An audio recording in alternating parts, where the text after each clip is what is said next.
देखते हैं atomic mass और मॉलिक्यूलर मास क्या कंसेप्ट है। तो एटॉमिक मास और मॉलिक्यूलर मास में बहुत ज़्यादा चेंजेस नहीं है, बट स्टिल एटॉमिक मास मतलब एटम का मास निकालना मतलब एटॉमिक मास, और मॉलिक्यूल का मास निकालना मतलब मॉलिक्यूलर मास। अब बात करते हैं एटॉमिक मास के बारे में। एटॉमिक मास में कोई एटम ले लिया आप लोगों ने, मान लेते हैं ये ऑक्सीजन एटम। ऑक्सीजन एटम में आपको याद होगा कुछ नहीं करना है, N+P करना है। N+P मतलब न्यूट्रॉन प्लस प्रोटॉन को ऐड करना है। तो करिए, ऑक्सीजन में न्यूट्रॉन और प्रोटॉन ऐड करेंगे तो कितना आ जाएगा, 8 न्यूट्रॉन 8 प्रोटॉन मिला के कितना आ जाएगा, 16। हाइड्रोजन में चलते हैं। हाइड्रोजन में न्यूट्रॉन 0 प्रोटॉन 1 दैट इज 1 हो गया। चलो आगे एक पढ़ लेते हैं, एक और लिख लो। चलो ये ले लीजिए नाइट्रोजन। नाइट्रोजन में न्यूट्रॉन 7 इलेक्ट्रॉन 7 मतलब 14। ठीक है, चलिए ये आपको पता चल गया एटॉमिक मासेस के बारे में। अब बात करते हैं मॉलिक्यूलर मास के बारे में। O2 मतलब 2 तो है हमारे पास, क्या है ये देखिए 2 जो है ना, ये एटम्स है, 2 एटम्स है, दिस डायटोमिक 2 into एक ऑक्सीजन का कितना होता है 16, कितना हो गया, ये इसका क्या हो जाएगा 32। अब यूनिट जब लगाते तो इसमें क्या लगा देते हैं, U। क्या लगा देंगे, U। यहाँ पे भी यूनिट लगा सकते हैं, यहाँ पे लगा देंगे दैट इज 32 U। आगे एक और बोलते हैं H2O। H कितना है, H कितना है 2 टाइम्स इनटू इसका मास कितना होता है 1 प्लस O कितना है 1 है, और मास कितना होता है O का 16। H into 2 that is 2 plus 16 into 16, 16 into 1 that is 16। Total मेरा कितना आएगा 18। एक और करें, चलिए आप करके दिखाएंगे मेरे को। CO2, चलिए मैं एक बार और हल कर देता हूँ। C कितना है 1 और C का मास कितना होता है 12 प्लस ऑक्सीजन कितना है 2 और इसका मास कितना होता है 16। दोनों ऐड कर लो, कितना आ जाएगा 44Q। 12 16 2 32, 32 plus 12 that is 44Q। समझ में आ गया। इसको मॉलिक्यूलर मास बोलते हैं, कई बार इसको मोलर मास भी बोल देते हैं। क्या बोलते हैं, मोलर मास। याद रखिएगा, मोलर मास भी बोल सकता है ये। वैसे थोड़ा सा अलग कंसेप्ट है बट ऑलमोस्ट सेम ही होता है। मोलर मास और मॉलिक्यूलर मास ऑलमोस्ट सेम होता है। और ये हमारा एटॉमिक मास, सिर्फ एटम के बारे में निकालेंगे तो एटॉमिक मास आएगा, और मॉलिक्यूल के बारे में निकालेंगे तो क्या जाएगा, मॉलिक्यूलर मास। चलिए, तो ये दोनों कंप्लीट हो गए। अब हमारा नेक्स्ट जो टॉपिक है वो है मोल कंसेप्ट। कौन सा है, मोल कंसेप्ट। मोल कंसेप्ट पढ़ने से पहले मोल को समझना बहुत जरूरी है। तो देखिए मोल क्या होता है, हम बात कर रहे हैं मोल की। अब मोल में हर एलिमेंट का अपना मोल हो सकता है, मॉलिक्यूल का भी मोल हो सकता है, तो मतलब मोल किसी का भी हो सकता है। तो चलिए अपन सबसे पहले बात करते हैं कार्बन के बारे में। चलिए कार्बन का अगर एक मोल लेते हैं तो कार्बन का एक मोल क्या होता है। अगर हम कार्बन का एक मोल लेते हैं, उसके अंदर कार्बन के अगर 12 ग्राम है, मतलब अगर 12 ग्राम ऑफ कार्बन मेरे पास अवेलेबल है, मतलब वो 1 मोल ऑफ कार्बन हो गया है। या फिर अगर मैं कार्बन के 6.022 into 10⁻23 एटम्स लेता हूं कार्बन के, तो वो क्या हो जाएगा, 1 मोल ऑफ कार्बन। क्या बात कर रहा हूं मैं, 1 मोल किसके बराबर होता है, 1 मोल होता क्या है, 1 मोल ऑफ कार्बन की अगर मैं बात करूं तो 1 मोल ऑफ कार्बन या तो 12 ग्राम ऑफ कार्बन के बराबर हो जाएगा, या फिर 6.022 10⁻23 एटम्स ऑफ कार्बन अगर है तो वो क्या जाएगा 1 मोल। अगर मैं 1 मोल ऑफ हाइड्रोजन की बात करता हूँ तो हाइड्रोजन का मास कितना है, एटॉमिक मास 1 ग्राम। तो अगर 1 ग्राम हाइड्रोजन मेरे पास अवेलेबल है तो वो 1 मोल ऑफ हाइड्रोजन है, या फिर 6.022 10⁻23 एटम्स ऑफ अगर हाइड्रोजन मेरे पास अवेलेबल है, मतलब वो भी 1 मोल है। तो 1 मोल समझना इज वेरी इजी। 1 मोल में आप दो तरीके से समझ सकते हैं, या तो मास की फॉर्म में या फिर नंबर ऑफ पार्टिकल्स की फॉर्म में। मास की फॉर्म में कैसे समझेंगे, अगर उसका जो एटॉमिक मास है वो अगर उसके पास होल्डेड है 12 ग्राम है, गिवन है, तो वो चीज क्या हो जाएगी 1 मोल। और अगर ऐसा है कि उसके पार्टिकल्स जो है वो 6.022 10⁻23 एवोगैड्रो नंबर जो होता है उसके बराबर है, तो वो क्या हो जाएगा 1 मोल हो जाएगा। तो ये था हमारा मोल। अगर आपको अब समझ में आ गया मोल क्या है, तो अब हम बात करते हैं कि मोल कंसेप्ट एग्जैक्टली है क्या। तो मोल कंसेप्ट के लिए सबसे पहले हम देखते हैं मोल कंसेप्ट का फॉर्मूला। तो चलिए मोल कंसेप्ट का फॉर्मूला लिख लेते हैं सबसे पहले। मोल कंसेप्ट का फॉर्मूला जो है इट्स वेरी इजी, आपको सिर्फ याद रखना है इसको। वैसे इट्स वेरी इजी, तो आपको याद भी कैसे रखना है इसको, इस तरीके से मिडिल में आप लिख लीजिए n। n मतलब नंबर ऑफ मोल। क्या है ये, मोल। तो आपको मोल निकालना है। तो मोल निकालने के लिए 2 फॉर्मूले है। सबसे पहला फॉर्मूला एक इधर लिखना है, एक उधर लिखना है, दोनों तरह की फॉर्मूला में आपको यूज करने के लिए मतलब फायदेमंद रहेगा आपके लिए। यहाँ पे लिखते हैं given number of particles, given number of atoms upon Avogadro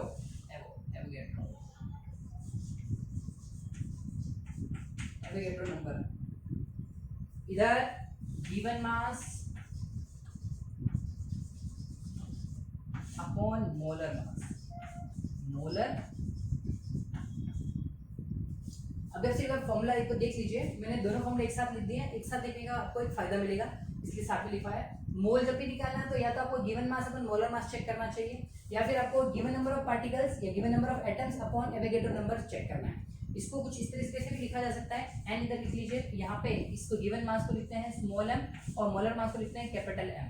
वही दूसरी ओर इसको लिखते हैं N number of given particles और नीचे की तरफ एवोगैड्रो नंबर को लिखते हैं एन नॉट। ये दोनों फॉर्मूले हो सकते हैं, एक क्या है N is equal to small M upon capital M is equal to दूसरी तरफ हो जाएगा capital N upon N naught. इसको बोलते हैं मास की फॉर्म में रिप्रेजेंटेशन, इसको बोलते हैं नंबर ऑफ पार्टिकल्स की फॉर्म में रिप्रेजेंटेशन। दोनों आपको समझ में आ चुका होगा। अभी हम इसका एक एग्जांपल लेंगे तो आपको शायद और भी ज्यादा आसान हो जाएगा, और भी ज्यादा समझना आसान हो जाएगा। तो चलिए इसका एक एग्जांपल ले लेते हैं।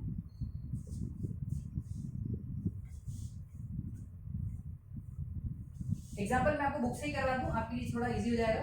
बुक का जो एग्जांपल है उसी को करवा देता हूं। बुक में जो एग्जांपल है वो है अकॉर्डिंग टू बुक, हमारा जो एग्जांपल है वो देख लेते हैं। आपका बुक में एग्जांपल जो ले रखा है उसमें दे रखा है 52 ग्राम्स ऑफ हीलियम दे रखा है, आपको नंबर ऑफ मोल्स निकालना है। क्या निकालना है? नंबर ऑफ मोल, मतलब n फाइंड आउट करना है। और क्या दे रखा है? 52 ग्राम्स ऑफ हीलियम। ठीक है, तो ये हमारा क्या है? गिवन मास हो गया, गिवन मास ये हमको दे रखा है ऑलरेडी, मतलब गिवन मास हो गया। और हीलियम जो है इसका मुझे क्या निकालना है? Molar mass. और आपको तो पता ही है मोलर मास कैसे निकालते हैं, मोलर मास निकालना आपको आता है। देखिए हीलियम, हीलियम का एटॉमिक नंबर कितना है? 2। मास कितना हो जाएगा? ऑलमोस्ट 4। ये 4u क्या हो गया? इसका मास हो गया। अब गिवन मास कितना है? 52 ग्राम, और ये ग्राम में ले लो, चलो कोई दिक्कत नहीं, यूनिट जैसे चीज से ले लेंगे। तो उधर 52 ग्राम का इधर कितना गया? 4 ग्राम। अब मेरा फॉर्मूला क्या है? मेरा फॉर्मूला है मोल निकालने का, n is equal to small m upon capital M। Capital M, small m कितना है? स्मॉल m देखिए हमारा given mass 52 grams, molar mass कितना है हमारा? 4। 52 से कट करेंगे कितना जाएगा? 30, और आंसर क्या जाएगा? 30। देखिए 52 ग्राम ऑफ हीलियम दे रखा था, हमको नंबर ऑफ मोल्स निकालना था। हमने क्या किया? 52 ग्राम्स ऑफ हीलियम जो है उसको लिख दिया गिवन मास, और दूसरी तरफ का मोलर मास निकाले। तो हीलियम का मोलर मास कितना होता है? तो हीलियम का एटॉमिक नंबर होता है 2, और 2 का मोलर मास ऑलमोस्ट कितना जाएगा? 4। तो ये कितना जाएगा? 4 ग्राम्स। अब मैंने क्या किया?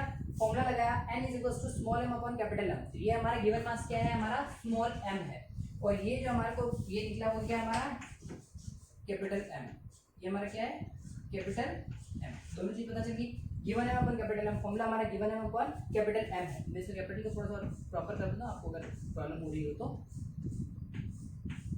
Given mass given mass upon molar मास, गिवन मास 52, मोलर मास 4, दोनों को ब्रेक किया, ब्रेक करने से कितना आ गया? 13। तो 13 हमारा क्या हो गया? समझ में आ गया आपको? ये था हमारा क्वेश्चन नंबर 1, आपको एग्जाम बुक में ही मिल जाएगा ये एग्जाम्पल। अब देखते हैं एक और example in the form of particles.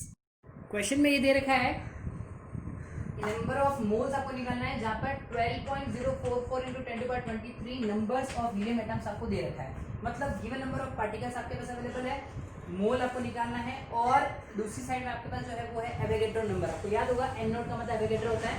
तो चलिए इनको मैं इस तरह से लिख लेता हूँ एक बार। ऊपर की तरफ लिखेंगे given number of particles that is 12.044 10⁻23।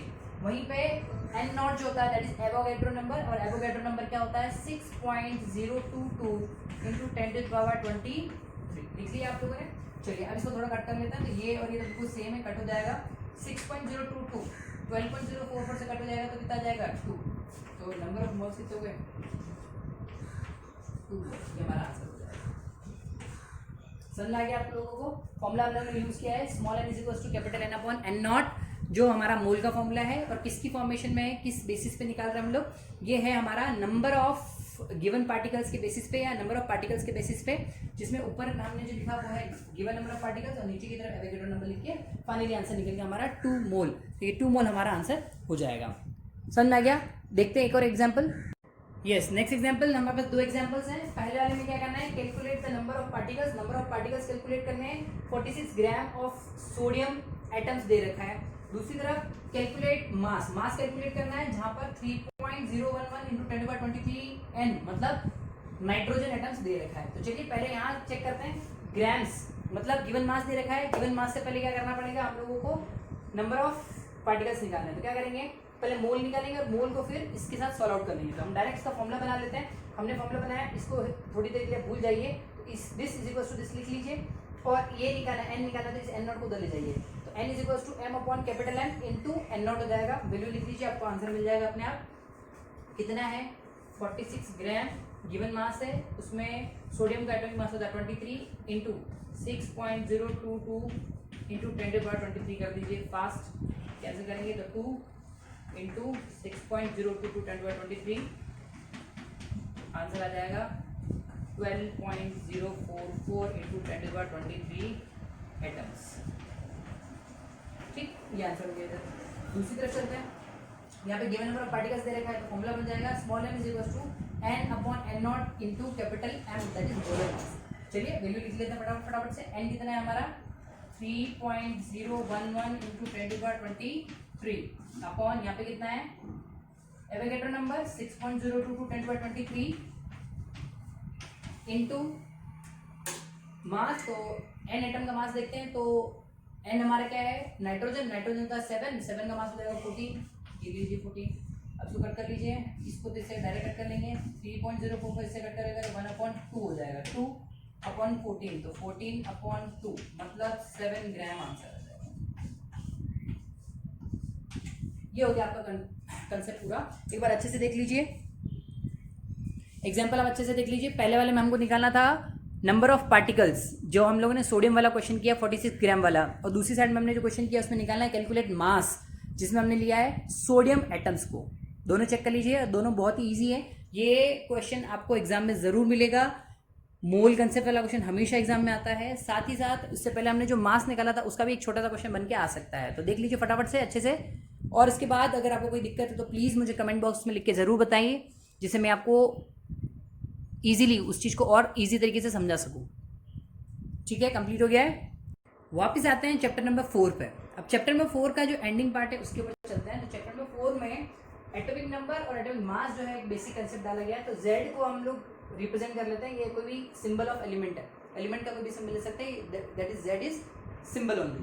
इस सिंबल में ऊपर की तरफ जो लिखा जाता है उसको बोलते हैं mass number, that is n plus p, number of neutron plus proton.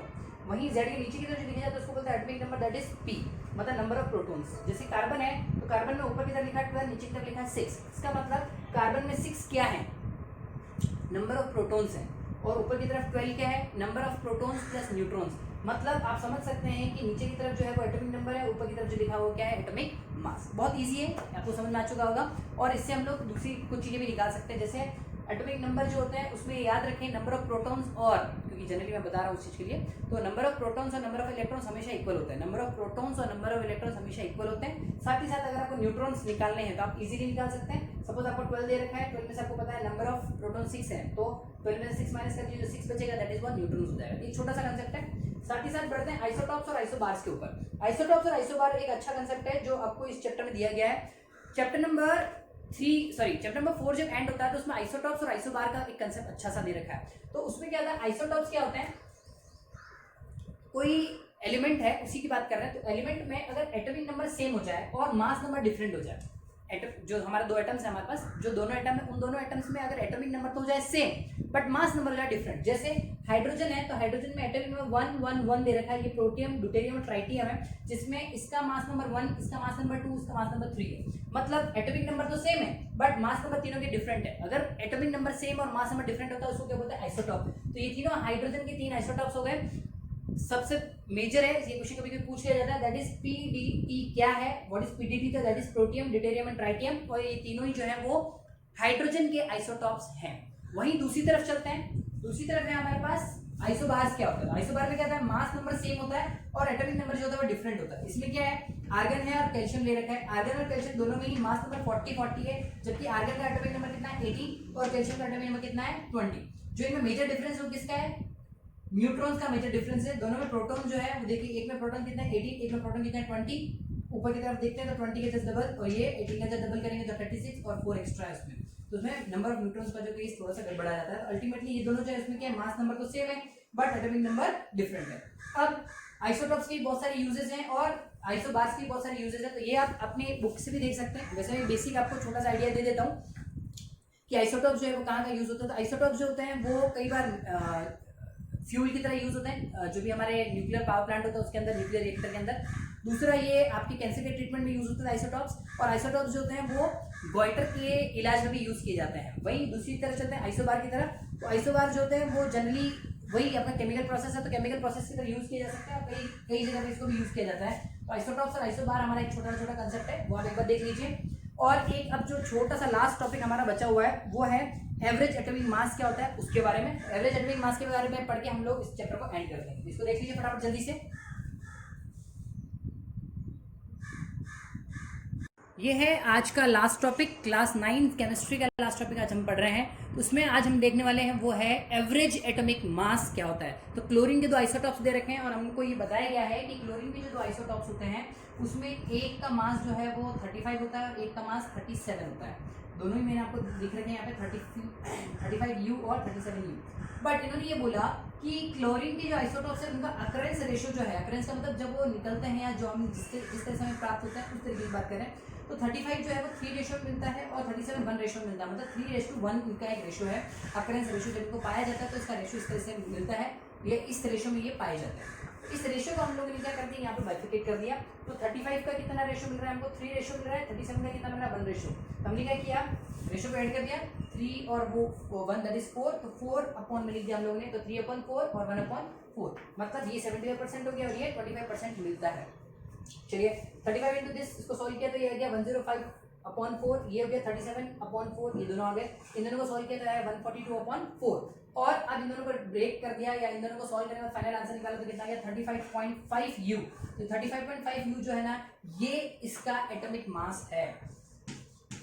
वैसे ये एवरेज एटॉमिक मास है, पर मैं आपको ये बता दूं एवरेज एटॉमिक मास, मैं यहाँ पे पूरा एटॉमिक मास ही लिख रहा हूँ, उसको एवरेज एटॉमिक मास नहीं लिख रहा हूँ, क्योंकि हमेशा जब भी आप इसको फाइंड आउट करोगे तो क्लोरीन जब भी आएगा तो क्लोरीन का मास कितना लिखेंगे हम लोग 35.5U। और इसको याद रखना है आपको, ये बहुत इंपॉर्टेंट क्वेश्चन है और ये क्वेश्चन एग्जाम में आएगा। चलिए तो ये था आपका आज का केमिस्ट्री का कंप्लीट कोर्स। हमने चैप्टर नंबर 1, 2, 3 और 4 क्लास 9 का कंप्लीट कर लिया है। केमिस्ट्री का कोर्स कंप्लीट हो चुका है। तो आप लोगों से मेरी एक छोटी सी रिक्वेस्ट है, प्लीज प्लीज प्लीज आप मुझे लिख के जरूर बताएं कि आपको ऐसा कौन सा टॉपिक समझ में नहीं आया या फिर आपको कोई ऐसी टॉपिक में जिसको वापस पढ़ने की जरूरत है तो मुझे जरूर लिख के बताएं, मैं आपको उसके लिए हेल्प करूंगा। चलिए तब तक के लिए बने रहिए इकोजेट के ऊपर, मुस्कुराते रहिए, क्योंकि आपकी हंसी हमारे लिए बहुत जरूरी है। और इकोजेट मतलब ऐसी आजादी और कहा। बाय।